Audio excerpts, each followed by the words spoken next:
ಇವತ್ತು ಗೌರವಾನ್ವಿತ ಸ್ಪೀಕರ್ ಅವರು ತೆಗೆದುಕೊಂಡಿರ್ತಕ್ಕಂಥ ನಿರ್ಧಾರ ಭಾರತೀಯ ಜನತಾ ಪಾರ್ಟಿ 18 ಶಾಸಕರನ್ನ ಇವತ್ತೇನು ಅಮಾನತು ಮಾಡಿದ್ದಾರೆ. ಇದು ಪ್ರಜಾಪ್ರಭುತ್ವ ವಿರೋಧಿ ನಡೆ.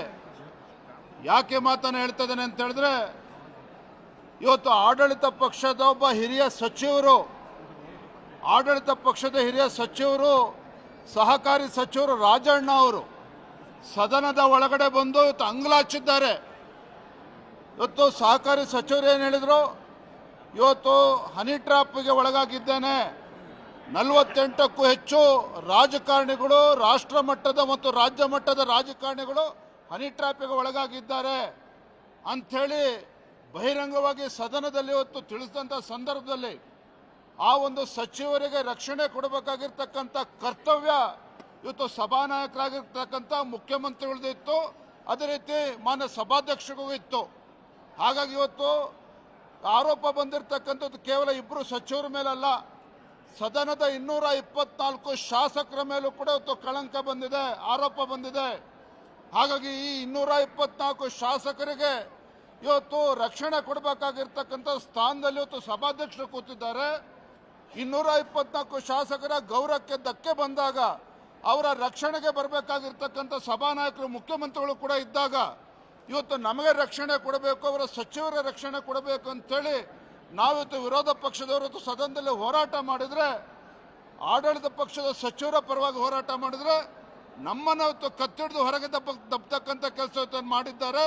ಇದು ಖಂಡಿತ ಸರಿಯಲ್ಲ, ಇದು ಖಂಡಿತ ಸರಿಯಲ್ಲ.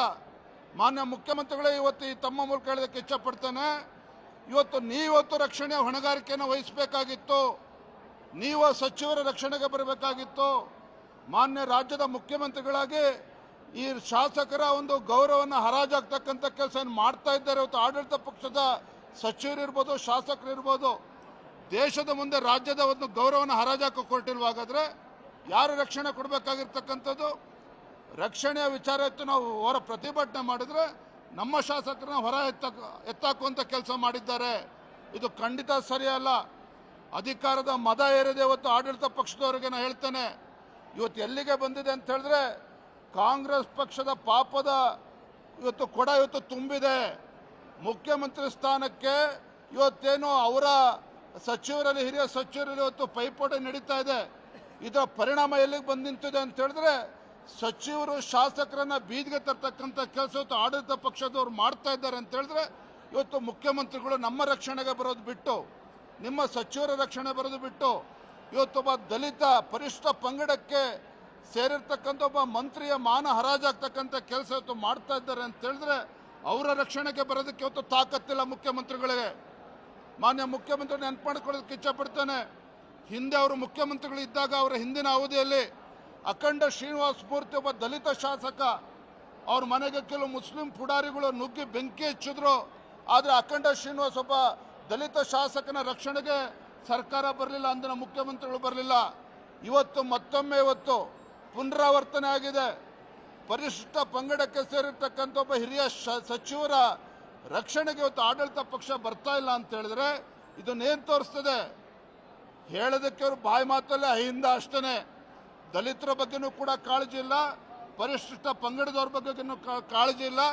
ಕೇವಲ ಇವತ್ತು ಮುಸಲ್ಮಾನರಿಂದ ಹೊರಟಿರ್ತಕ್ಕಂಥ ಮುಖ್ಯಮಂತ್ರಿಗಳು ಸದನದಲ್ಲಿ ಇವತ್ತು ಶಾಸಕರು ಮಂತ್ರಿಗಳ ರಕ್ಷಣೆಗೂ ಬರ್ತಾ ಇಲ್ಲ ಅಂತ ಹೇಳಿದ್ರೆ ಇವತ್ತು ನಿಜವಾಗ್ಲೂ ಕೂಡ ದುರ್ದೈವ. ಇಂಥೊಬ್ರು ಮುಖ್ಯಮಂತ್ರಿಗಳು ನಿಜವಾಗ್ಲೂ ಕೂಡ ಸ್ಥಾನದಲ್ಲಿ ಮುಂದುವರಿಬೇಕಂತ ಹೇಳಿ ಯೋಚನೆ ಮಾಡಬೇಕಾಗಿದೆ.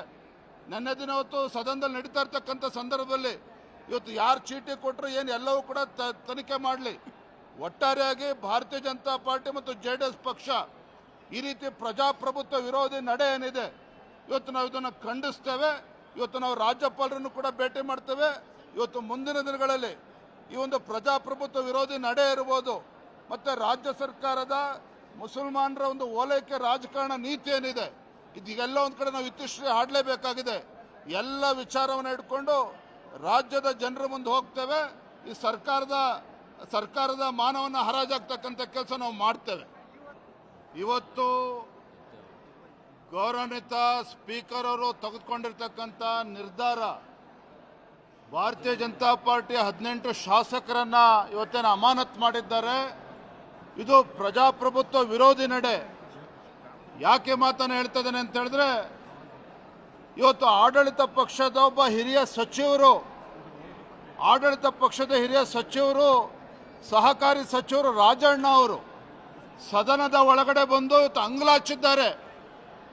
ಇವತ್ತು ಸಹಕಾರಿ ಸಚಿವರು ಏನು ಹೇಳಿದ್ರು, ಇವತ್ತು ಹನಿ ಟ್ರ್ಯಾಪ್ಗೆ ಒಳಗಾಗಿದ್ದೇನೆ, 48ಕ್ಕೂ ಹೆಚ್ಚು ರಾಜಕಾರಣಿಗಳು, ರಾಷ್ಟ್ರ ಮಟ್ಟದ ಮತ್ತು ರಾಜ್ಯ ಮಟ್ಟದ ರಾಜಕಾರಣಿಗಳು ಹನಿ ಟ್ರ್ಯಾಪ್ಗೆ ಒಳಗಾಗಿದ್ದಾರೆ ಅಂಥೇಳಿ ಬಹಿರಂಗವಾಗಿ ಸದನದಲ್ಲಿ ಇವತ್ತು ತಿಳಿಸಿದಂಥ ಸಂದರ್ಭದಲ್ಲಿ ಆ ಒಂದು ಸಚಿವರಿಗೆ ರಕ್ಷಣೆ ಕೊಡಬೇಕಾಗಿರ್ತಕ್ಕಂಥ ಕರ್ತವ್ಯ ಇವತ್ತು ಸಭಾನಾಯಕರಾಗಿರ್ತಕ್ಕಂಥ ಮುಖ್ಯಮಂತ್ರಿಗಳದ್ದು ಇತ್ತು, ಅದೇ ರೀತಿ ಮಾನ್ಯ ಸಭಾಧ್ಯಕ್ಷರಿಗೂ ಇತ್ತು. ಹಾಗಾಗಿ ಇವತ್ತು ಆರೋಪ ಬಂದಿರತಕ್ಕಂಥದ್ದು ಕೇವಲ ಇಬ್ಬರು ಸಚಿವರ ಮೇಲಲ್ಲ, ಸದನದ 224 ಶಾಸಕರ ಮೇಲೂ ಕೂಡ ಇವತ್ತು ಕಳಂಕ ಬಂದಿದೆ, ಆರೋಪ ಬಂದಿದೆ. ಹಾಗಾಗಿ ಈ 224 ಶಾಸಕರಿಗೆ ಇವತ್ತು ರಕ್ಷಣೆ ಕೊಡಬೇಕಾಗಿರ್ತಕ್ಕಂಥ ಸ್ಥಾನದಲ್ಲಿ ಇವತ್ತು ಸಭಾಧ್ಯಕ್ಷರು ಕೂತಿದ್ದಾರೆ. 224 ಶಾಸಕರ ಗೌರವಕ್ಕೆ ಧಕ್ಕೆ ಬಂದಾಗ ಅವರ ರಕ್ಷಣೆಗೆ ಬರಬೇಕಾಗಿರ್ತಕ್ಕಂಥ ಸಭಾನಾಯಕರು ಮುಖ್ಯಮಂತ್ರಿಗಳು ಕೂಡ ಇದ್ದಾಗ ಇವತ್ತು ನಮಗೆ ರಕ್ಷಣೆ ಕೊಡಬೇಕು, ಅವರ ಸಚಿವರ ರಕ್ಷಣೆ ಕೊಡಬೇಕು ಅಂತೇಳಿ ನಾವಿವತ್ತು ವಿರೋಧ ಪಕ್ಷದವರು ಸದನದಲ್ಲಿ ಹೋರಾಟ ಮಾಡಿದರೆ, ಆಡಳಿತ ಪಕ್ಷದ ಸಚಿವರ ಪರವಾಗಿ ಹೋರಾಟ ಮಾಡಿದರೆ ನಮ್ಮನ್ನು ಇವತ್ತು ಕತ್ತಿಡಿದು ಹೊರಗೆ ದಬ್ಬತಕ್ಕಂಥ ಕೆಲಸವನ್ನು ಮಾಡಿದ್ದಾರೆ. ಇದು ಖಂಡಿತ ಸರಿಯಲ್ಲ, ಇದು ಖಂಡಿತ ಸರಿಯಲ್ಲ. ಮಾನ್ಯ ಮುಖ್ಯಮಂತ್ರಿಗಳೇ ಇವತ್ತು ಈ ತಮ್ಮ ಮೂಲಕ ಹೇಳೋದಕ್ಕೆ ಇಚ್ಛಪಡ್ತೇನೆ, ಇವತ್ತು ನೀವತ್ತು ರಕ್ಷಣೆ ಹೊಣೆಗಾರಿಕೆಯನ್ನು ವಹಿಸಬೇಕಾಗಿತ್ತು, ನೀವು ಸಚಿವರ ರಕ್ಷಣೆಗೆ ಬರಬೇಕಾಗಿತ್ತು. ಮಾನ್ಯ ರಾಜ್ಯದ ಮುಖ್ಯಮಂತ್ರಿಗಳಾಗಿ ಈ ಶಾಸಕರ ಒಂದು ಗೌರವವನ್ನು ಹರಾಜಾಗ್ತಕ್ಕಂಥ ಕೆಲಸ ಮಾಡ್ತಾ ಇದ್ದಾರೆ. ಇವತ್ತು ಆಡಳಿತ ಪಕ್ಷದ ಸಚಿವರಿರ್ಬೋದು, ಶಾಸಕರಿರ್ಬೋದು, ದೇಶದ ಮುಂದೆ ರಾಜ್ಯದ ಒಂದು ಗೌರವವನ್ನು ಹರಾಜಾಕ ಕೊಟ್ಟಿಲ್ವಾಗಾದ್ರೆ ಯಾರು ರಕ್ಷಣೆ ಕೊಡಬೇಕಾಗಿರ್ತಕ್ಕಂಥದ್ದು? ರಕ್ಷಣೆಯ ವಿಚಾರ ಇತ್ತು ನಾವು ಹೊರ ಪ್ರತಿಭಟನೆ ಮಾಡಿದ್ರೆ ನಮ್ಮ ಶಾಸಕರನ್ನ ಹೊರ ಎತ್ತಾಕುವಂಥ ಕೆಲಸ ಮಾಡಿದ್ದಾರೆ. ಇದು ಖಂಡಿತ ಸರಿಯಲ್ಲ. ಅಧಿಕಾರದ ಮದ ಏರಿದೆ ಇವತ್ತು ಆಡಳಿತ ಪಕ್ಷದವರಿಗೆ. ನಾನು ಹೇಳ್ತೇನೆ, ಇವತ್ತು ಎಲ್ಲಿಗೆ ಬಂದಿದೆ ಅಂತ ಹೇಳಿದ್ರೆ, ಕಾಂಗ್ರೆಸ್ ಪಕ್ಷದ ಪಾಪದ ಇವತ್ತು ಕೊಡ ಇವತ್ತು ತುಂಬಿದೆ. ಮುಖ್ಯಮಂತ್ರಿ ಸ್ಥಾನಕ್ಕೆ ಇವತ್ತೇನು ಅವರ ಸಚಿವರಲ್ಲಿ, ಹಿರಿಯ ಸಚಿವರಲ್ಲಿ ಇವತ್ತು ಪೈಪೋಟಿ ನಡೀತಾ ಇದೆ. ಇದರ ಪರಿಣಾಮ ಎಲ್ಲಿಗೆ ಬಂದು ನಿಂತಿದೆ ಅಂತ ಹೇಳಿದ್ರೆ, ಸಚಿವರು ಶಾಸಕರನ್ನ ಬೀದಿಗೆ ತರ್ತಕ್ಕಂಥ ಕೆಲಸ ಇವತ್ತು ಆಡಳಿತ ಪಕ್ಷದವ್ರು ಮಾಡ್ತಾ ಇದ್ದಾರೆ ಅಂತ ಹೇಳಿದ್ರೆ, ಇವತ್ತು ಮುಖ್ಯಮಂತ್ರಿಗಳು ನಮ್ಮ ರಕ್ಷಣೆಗೆ ಬರೋದು ಬಿಟ್ಟು, ನಿಮ್ಮ ಸಚಿವರ ರಕ್ಷಣೆ ಬರೋದು ಬಿಟ್ಟು, ಇವತ್ತೊಬ್ಬ ದಲಿತ ಪರಿಶಿಷ್ಟ ಪಂಗಡಕ್ಕೆ ಸೇರಿರ್ತಕ್ಕಂಥ ಒಬ್ಬ ಮಂತ್ರಿಯ ಮಾನ ಹರಾಜಾಗ್ತಕ್ಕಂಥ ಕೆಲಸ ಇವತ್ತು ಮಾಡ್ತಾ ಇದ್ದಾರೆ ಅಂತ ಹೇಳಿದ್ರೆ, ಅವರ ರಕ್ಷಣೆಗೆ ಬರೋದಕ್ಕೆ ಇವತ್ತು ತಾಕತ್ತಿಲ್ಲ ಮುಖ್ಯಮಂತ್ರಿಗಳಿಗೆ. ಮಾನ್ಯ ಮುಖ್ಯಮಂತ್ರಿ ನೆನಪು ಮಾಡ್ಕೊಳ್ಳೋದಕ್ಕೆ ಇಚ್ಛಪಡ್ತೇನೆ, ಹಿಂದೆ ಅವರು ಮುಖ್ಯಮಂತ್ರಿಗಳು ಇದ್ದಾಗ ಅವರ ಹಿಂದಿನ ಅವಧಿಯಲ್ಲಿ ಅಖಂಡ ಶ್ರೀನಿವಾಸ ಮೂರ್ತಿ ಒಬ್ಬ ದಲಿತ ಶಾಸಕ, ಅವ್ರ ಮನೆಗೆ ಕೆಲವು ಮುಸ್ಲಿಂ ಪುಡಾರಿಗಳು ನುಗ್ಗಿ ಬೆಂಕಿ ಹಚ್ಚಿದ್ರು. ಆದರೆ ಅಖಂಡ ಶ್ರೀನಿವಾಸ ಒಬ್ಬ ದಲಿತ ಶಾಸಕನ ರಕ್ಷಣೆಗೆ ಸರ್ಕಾರ ಬರಲಿಲ್ಲ, ಅಂದಿನ ಮುಖ್ಯಮಂತ್ರಿಗಳು ಬರಲಿಲ್ಲ. ಇವತ್ತು ಮತ್ತೊಮ್ಮೆ ಇವತ್ತು ಪುನರಾವರ್ತನೆ ಆಗಿದೆ. ಪರಿಶಿಷ್ಟ ಪಂಗಡಕ್ಕೆ ಸೇರಿರ್ತಕ್ಕಂಥ ಒಬ್ಬ ಹಿರಿಯ ಸಚಿವರ ರಕ್ಷಣೆಗೆ ಇವತ್ತು ಆಡಳಿತ ಪಕ್ಷ ಬರ್ತಾ ಇಲ್ಲ ಅಂತ ಹೇಳಿದ್ರೆ ಇದನ್ನೇನು ತೋರಿಸ್ತದೆ? ಹೇಳೋದಕ್ಕೆ ಅವರು ಬಾಯಿ ಮಾತಲ್ಲೇ ಅಹಿಂದ ಅಷ್ಟೇ. ದಲಿತರ ಬಗ್ಗೆನೂ ಕೂಡ ಕಾಳಜಿ ಇಲ್ಲ, ಪರಿಶಿಷ್ಟ ಪಂಗಡದವ್ರ ಬಗ್ಗೆನೂ ಕಾಳಜಿ ಇಲ್ಲ. ಕೇವಲ ಇವತ್ತು ಮುಸಲ್ಮಾನರಿಂದ ಹೊರಟಿರ್ತಕ್ಕಂಥ ಮುಖ್ಯಮಂತ್ರಿಗಳು ಸದನದಲ್ಲಿ ಇವತ್ತು ಶಾಸಕರು ಮಂತ್ರಿಗಳ ರಕ್ಷಣೆಗೂ ಬರ್ತಾ ಇಲ್ಲ ಅಂತ ಹೇಳಿದ್ರೆ ಇವತ್ತು ನಿಜವಾಗ್ಲೂ ಕೂಡ ದುರ್ದೈವ. ಇಂಥೊಬ್ರು ಮುಖ್ಯಮಂತ್ರಿಗಳು ನಿಜವಾಗ್ಲೂ ಕೂಡ ಸ್ಥಾನದಲ್ಲಿ ಮುಂದುವರಿಬೇಕಂತೇಳಿ ಯೋಚನೆ ಮಾಡಬೇಕಾಗಿದೆ. ನೆನ್ನೆ ದಿನ ಇವತ್ತು ಸದನದಲ್ಲಿ ನಡೀತಾ ಇರ್ತಕ್ಕಂಥ ಸಂದರ್ಭದಲ್ಲಿ ಇವತ್ತು ಯಾರು ಚೀಟಿ ಕೊಟ್ಟರು ಏನು ಎಲ್ಲವೂ ಕೂಡ ತನಿಖೆ ಮಾಡಲಿ. ಒಟ್ಟಾರೆಯಾಗಿ ಭಾರತೀಯ ಜನತಾ ಪಾರ್ಟಿ ಮತ್ತು JDS ಪಕ್ಷ ಈ ರೀತಿ ಪ್ರಜಾಪ್ರಭುತ್ವ ವಿರೋಧಿ ನಡೆ ಏನಿದೆ ಇವತ್ತು ನಾವು ಇದನ್ನು ಖಂಡಿಸ್ತೇವೆ. ಇವತ್ತು ನಾವು ರಾಜ್ಯಪಾಲರನ್ನು ಕೂಡ ಭೇಟಿ ಮಾಡ್ತೇವೆ. ಇವತ್ತು ಮುಂದಿನ ದಿನಗಳಲ್ಲಿ ಈ ಒಂದು ಪ್ರಜಾಪ್ರಭುತ್ವ ವಿರೋಧಿ ನಡೆ ಇರ್ಬೋದು, ಮತ್ತು ರಾಜ್ಯ ಸರ್ಕಾರದ ಮುಸಲ್ಮಾನರ ಒಂದು ಓಲೈಕೆ ರಾಜಕಾರಣ ನೀತಿ ಏನಿದೆ, ಇದೆಲ್ಲ ಒಂದು ಕಡೆ ನಾವು ಇತಿಶ್ರೀ ಹಾಡಲೇಬೇಕಾಗಿದೆ. ಎಲ್ಲ ವಿಚಾರವನ್ನು ಇಟ್ಕೊಂಡು ರಾಜ್ಯದ ಜನರ ಮುಂದೆ ಹೋಗ್ತೇವೆ.